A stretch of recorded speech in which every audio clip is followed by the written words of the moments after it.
Grabe guys, binangungot, sleep paralysis ako. Natulog kasi ako kanina sa kotse.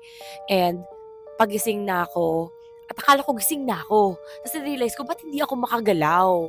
Kasi kita ko naman yung ceiling ng kotse, nakikita ko yung kotse, yung van actually, pero hindi ako makagalaw. Tapos na-realize ko, ay, shit, lagot, binabangungot ako, or sin-sleep paralysis ako.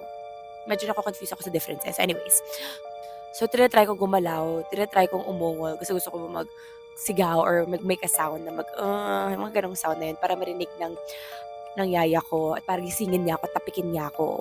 Pero sabi niya, wala naman daw akong sound na ginagawa. So, sa isip ko lang na nagsasound ako. So, kinakalma ko na lang ang aking sarili. Sabi ko, okay, hindi ko to ikakamatay. Pero syempre, kinakabahan ka, 'di ba? Kasi paano kung hindi na ako magising? Medyo nakaganito kasi ako. Sabi daw nila kapag medyo flat yung tulog mo, mas binabangungot ka. Mas better kung naka-sideways